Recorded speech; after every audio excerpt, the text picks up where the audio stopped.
Well, hello, everyone. Thanks for joining me.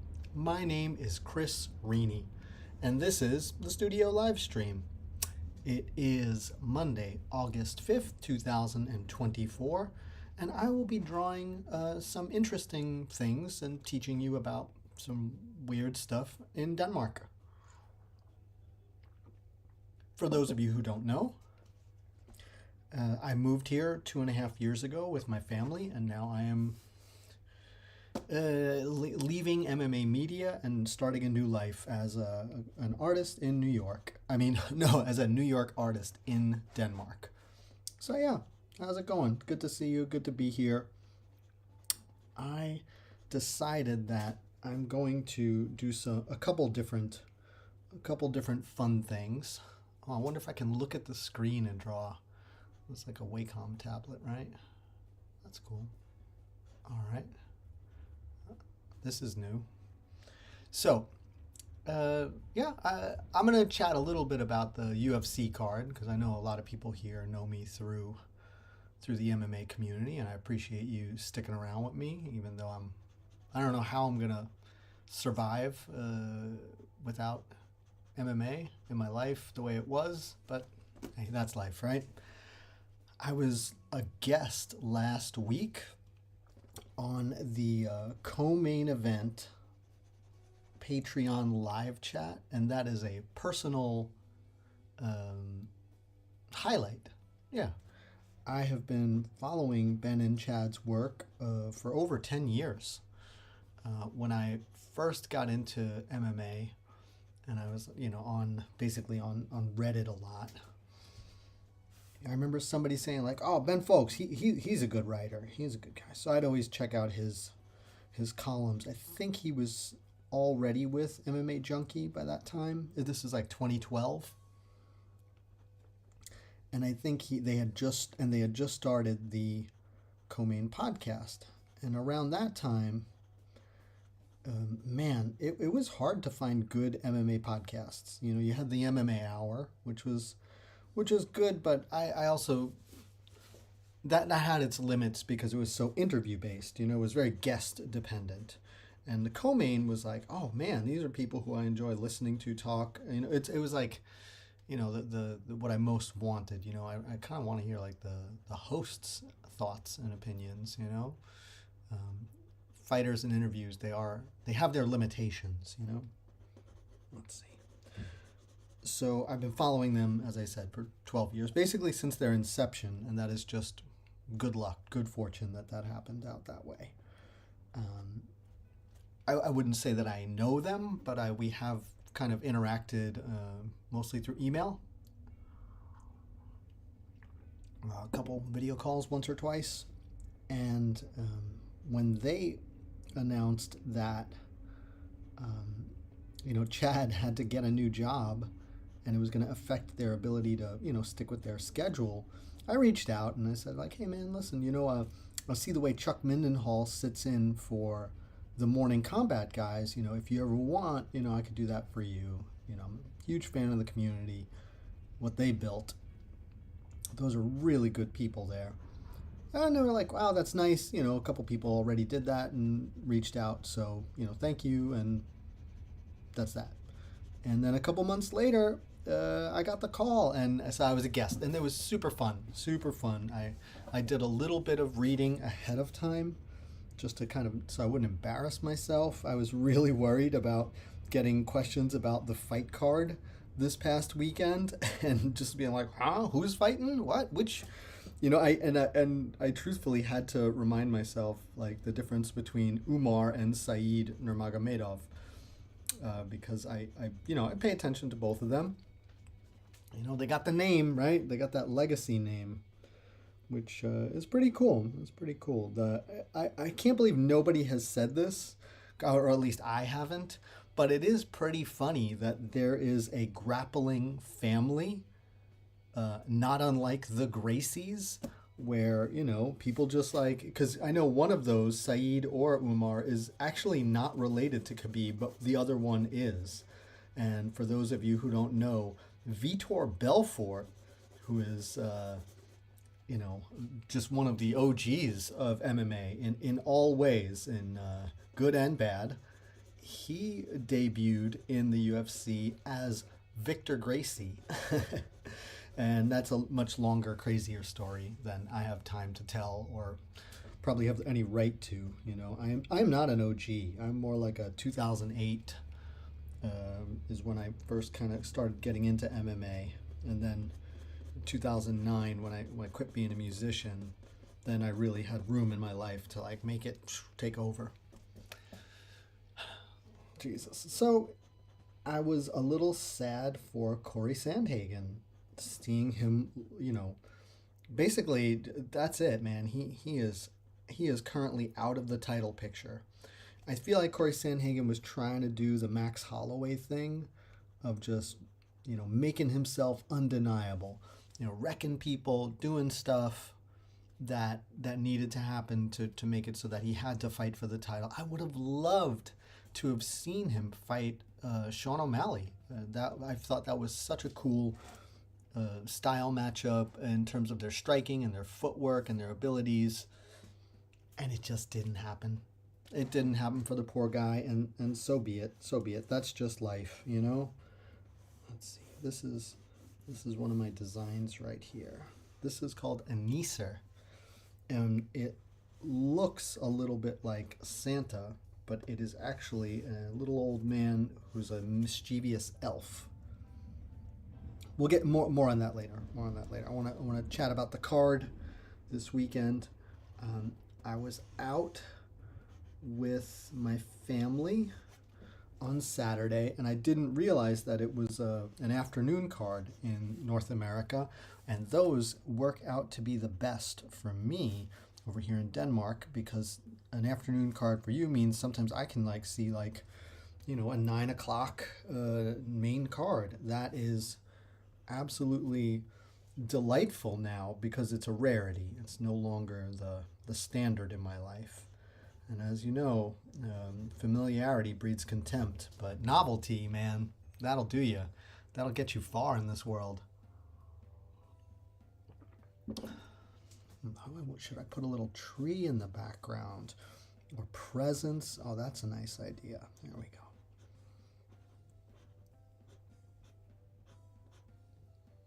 There we go.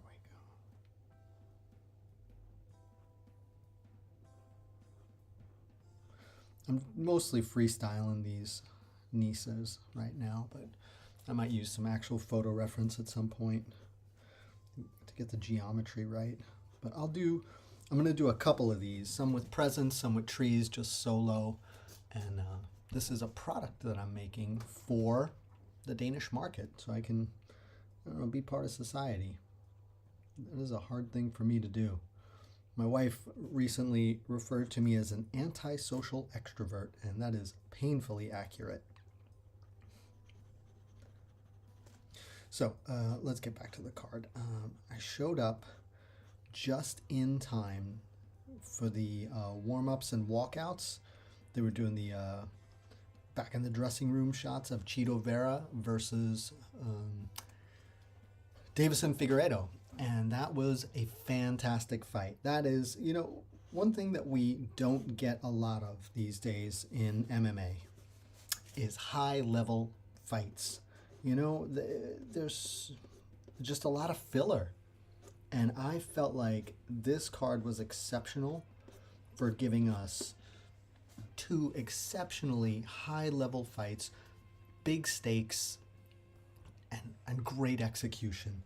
It was a pleasure to watch Davison Figueiredo navigate this new weight class against a former title contender in Chito Vera, and somebody who, you know, they matched up so well in their fight style. You know, they say styles make fights, and in this case, not only did it make, usually we refer to styles make fights in terms of like, oh, that's why you won or lost.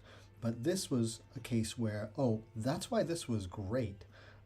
Figueiredo, for all of his peccadillos and all the weird stuff about him, he's a peculiar guy. I find him to be You know, people have an in-cage demeanor that makes you feel like, what is going on in there? And he seems to be a pretty well-adjusted and kind of quirky, fun individual outside of fighting, you know, with his sushi uh, skills and his hair salon business. But in cage, he looks a little bit like he's that hairstyle of his is accurate. He is a weird warlord, you know. That's how I see him. So good on him. I feel like he was the exact person who should be matched up with Chito Vera to coax out the best in him. Vera, to me, looked like he had his foot on the gas and was ready to engage pretty much from the first round, which already is a big plus. You know, Vera is known for being somebody who's a slow starter, takes his time. You know, what do you want to call it? Taking pictures if you're Daniel Cormier, downloading information if you're a Robbie Lawler fan, or Peter Yan. But the fact is, Cheeto, or Marlon, I should say, you know, he is capable of a lot. And I'm gonna adjust this camera here a little higher, so let's see if I can keep the focus. There we go. You saw my coffee cup. There we go. Very good, very good, very good. I think it will keep the focus better if I do this. You know, he's somebody who I have grown to really, I just enjoy him when he's fighting well. I know he had that really, you know, lackluster performance against Sandhagen, but I would not characterize that of his performance in his style in general. I think he's just somebody who is so matchup dependent. Oh, by the way, Nisse, they totally look like David the Gnome. If for all you 90s kids out there, there's a lame show that some of us grew up with. I was such a TV kid. I am embarrassed at how much TV I watched. And it made me like loathe TV now. I have literally never owned one as an adult. I just felt like I had wasted so much of my life watching shows and shows that I didn't care about, you know. Anyway, that's neither here nor there. So yeah, I felt like Figueiredo made a really, really great showing for himself.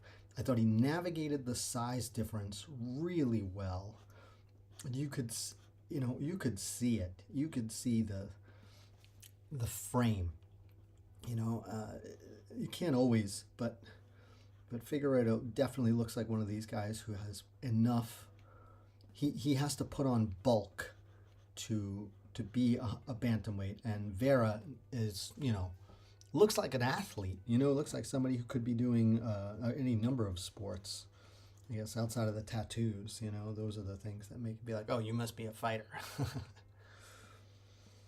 Oh Lord. So that's it would be cute, right? This is cute. What if we have this guy here and there's just like a big stack of presents here? Yeah, there we go. That's nice. So that's the fight. That was I really enjoyed that. I'm happy for Figueiredo getting the win, because I feel like it's the kind of thing that moves the division forward. And we have a couple contenders. Good for Merab to finally get that fight against O'Malley. That just needs to happen. Isn't it funny how a couple months ago it was like this big thing that the UFC or Dana White was pissed off at Merab and Aljo for not fighting each other, saying up front that they wouldn't fight each other, and then Aljo goes and loses the title anyway, and it never becomes an issue, and it's like we all cried about nothing for nothing. I gotta draw bows really well if I'm gonna make this happen. So my idea is to make a bunch of these Nisse as wood engravings, and I'm going to sell them at a Christmas market this year. Maybe 2 Christmas markets. Whoa! Oopsie doopsie. There we go. There's one here in Musicon, a neighborhood that I used to live in, and another one in Copenhagen, in a place called Christiania, which is this totally bonkers, like, free spirit place. They just recently got rid of the weed dealers, but for many, many years, even though marijuana is illegal in Denmark, there was this weird agreement, or look the other way or something like that brown bag kind of thing with alcohol, between the city and the and the independent Freetown Christiania community. And it's only because of, I guess, there was some gang violence, and really deep down I don't even know if it was gang violence so much as some bystanders were injured in a shooting. That's the kind of thing that makes people crack down on you. Oh, and I guess we need a tree, right? So yeah, let me tell you a little bit about Denmark. It is a monoculture, through and through. Imagine like this strange place where everybody kind of does the same thing at the same time every year. Maybe it's because, I don't know why. I won't even pretend to understand why. My wife and I talk about this all the time, and I got no answer for you. But the fact is, these Danes are ritualistic to, like, not to a fault, but to a strong, strong degree. And every year, everybody does Christmas like the exact same way. That is the thing that she learned, that pointed it out to me, and now I kind of see it too. Like, they all eat the same meal, they sing the same songs, they arrange their tree the same way, and they hand out presents the same way. The only slight variations are like what time you open your presents, but it is fascinating. We had this Danish neighbor in our old apartment complex who invited us over two Christmases ago to serve us a traditional Danish Christmas dinner, which was very nice of her to go through all that trouble of cooking for us and to teach us all that stuff. And it's like, 3 or 4 different kinds of potatoes, a cabbage salad, this roast pork that is extremely similar to pernil, if you've ever eaten Dominican food, and that was very familiar and very delicious.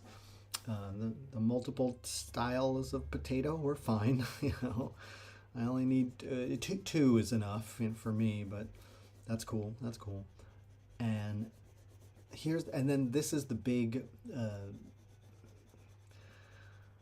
thing that everybody looks forward to in the what's the word, in the evening, right, is that they serve at the end of the meal a rice pudding, and the rice pudding has almonds in it, and all of the almonds are sliced and slivered and crushed and cut except for one almond is whole, and everybody is eating rice pudding so that they can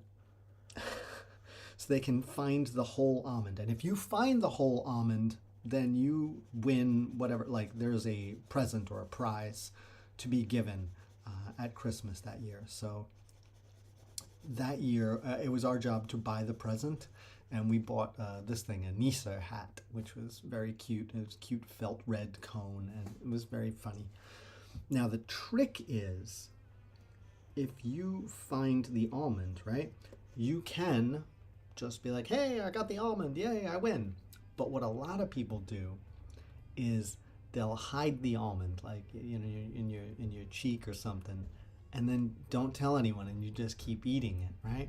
And then you watch everyone else like just keep eating rice pudding until they're sick, until they're just like, oh, I can't go any further. And they're just like hunting and hunting and hunting for the almond. And then, after maybe the whole giant bowl is empty, you're like, ha ha, I did it like an hour ago. This is the way it goes over here. It is too funny. That's how they do it, right? Oh, maybe I'll put little Nisse hats on it. All right, so the Nisse are mischievous elves who visit your house. No, that doesn't look good. Maybe just balls. All right. They visit your house at night in the lead up to Christmas and do mischievous things. And the first year, we did not understand at all what our kids were kind of telling us. And who knows, maybe they probably didn't even speak enough Danish to process all this information. But last year, they were like, this is what happened. The Nisse are going to come, and this is what they're going to do. So my wife and I were like, okay, cool. We have to do a couple things. So the two things that we did, then at least two, the two that I remember that I enjoyed, we got some food coloring and we colored the milk green. So when our kids woke up in the morning and served themselves cereal, they were like, ah, the milk is green. And that was very fun and funny to do. That was super cute. And they still talk about that. And when the Nisse came and did that. And then the other thing that I thought was really funny and cute, we bought we had some rice, dry, uncooked, and we filled their shoes with it. So when they were getting ready for school in the morning, they're like, my shoes are full of rice. Oh man, kids are so fun. They're so ridiculous sometimes. So yeah, I'm kind of looking forward to doing that. I was even thinking about making for here like a little set of shoes like overflowing with rice. I might do that. Let me see. Let's see.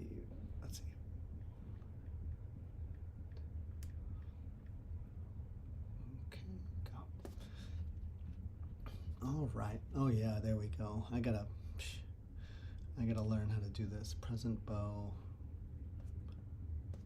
I gotta put box. I have an iPad right here that I'm looking at for reference now. Okay, there we go. Yeah. Okay. Boom. There we go. I found it. Like the most traditional, conventional looking stuff in the world. Danes, they don't like new stuff. I don't like change. I'm a Dane. So I'm making these things, and I will come up with a design or two or three that I think are, like my signature thing. I got to come up with a company name too. I was thinking about Naughty Nisse. Nisse NYC. I don't know. We'll figure that out. It's coming along. So, yeah.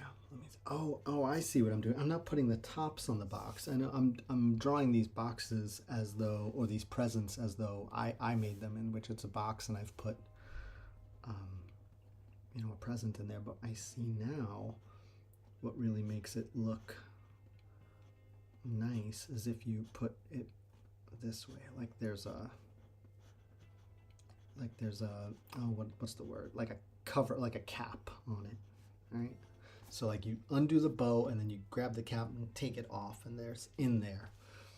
And it's funny that I should be so surprised, because one of the things I was thinking is that my product should have exactly this, like a. You may notice that I'm not using perspective lines because I'm just kind of winging it right now, and I will refine this as time goes by. Yeah, see, you do this, right?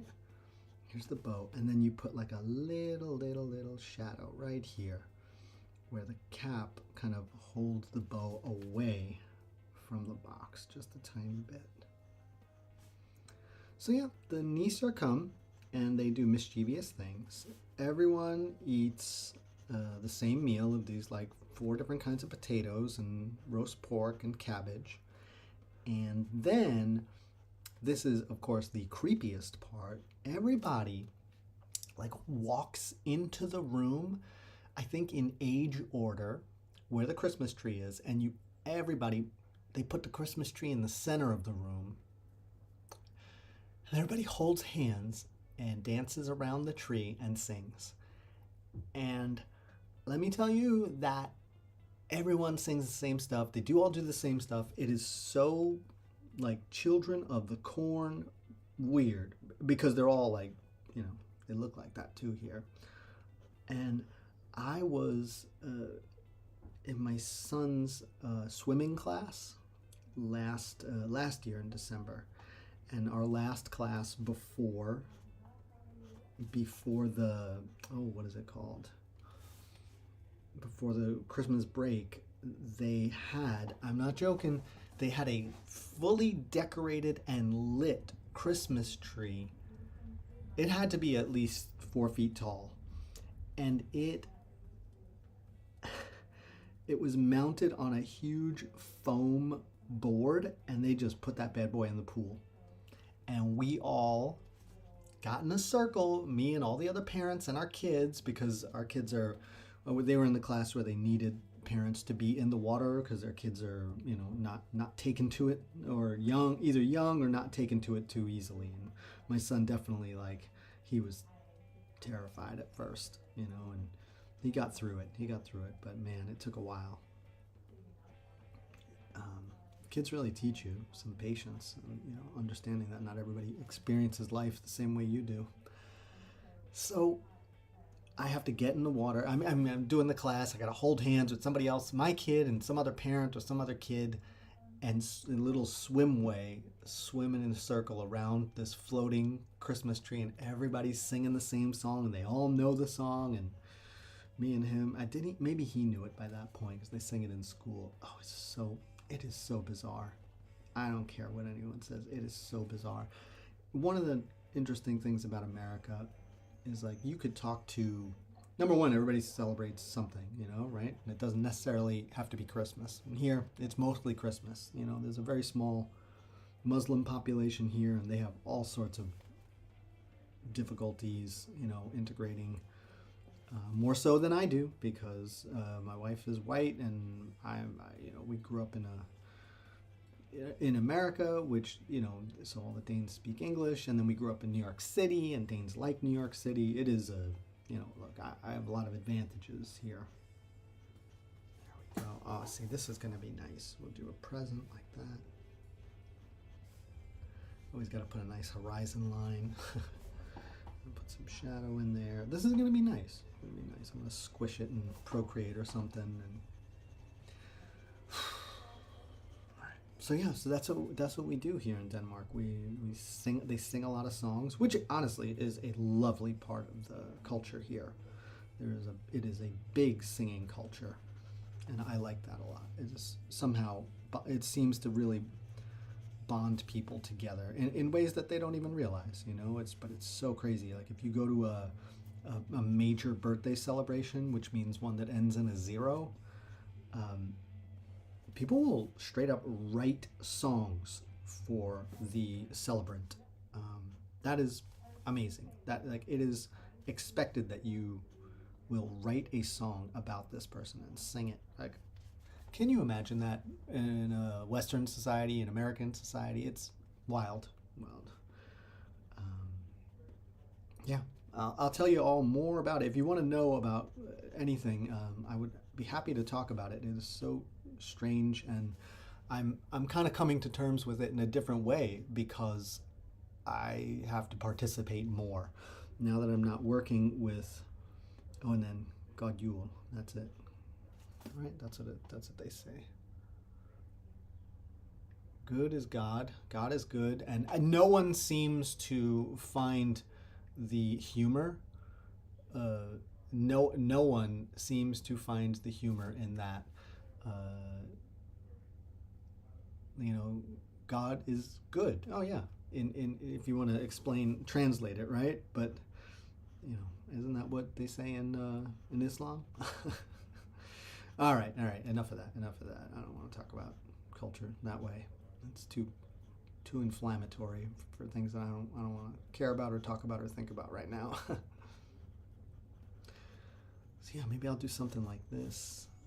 Bingo bango, dingo dango. Look at that. I know I'm just drawing a box with some words and a bow, but really I'm trying to come up with a product that I can sell at these Christmas markets, because they are a huge part of the social structure here. We're debating whether or not we're going to go back to New York for Christmas this year, because we had like some family tragedy happen earlier this year. My wife had to take a trip to Texas. Um, it's expensive. And we finally got our kids to understand that, like, look, man, we can't go back to New York every single year. It costs money, and maybe we can get some family to come here and see us. Being far away from people is like it's an eye-opening challenge. One of my best friends moved away from New York 20, at least 20 years ago, and I asked him, I was like, man, what's it? How do you deal with the homesickness? How do you get through it? And he's like, the thing is, it never goes away. You never stop. You never don't miss it. And that was actually the best advice, that I got about what it's like to be an expat. Even though he's still in America, he's in San Diego, but New York City to California, and that's big. And it's important to know that, like, you never stop. You never stop missing your home. I think about my grandmother, who emigrated from Honduras to New York City in, I think, the late 1960s, and how she always referred to it as, back in my country, and she was in her 20s when she came. And that's something that probably never goes away.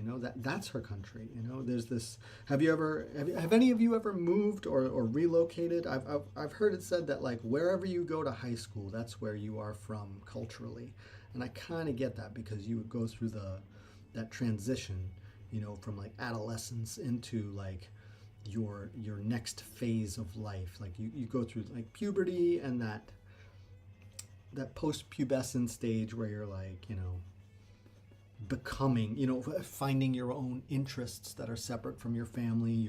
Maybe you find friendships that last, and you get into something that you think defines who you are.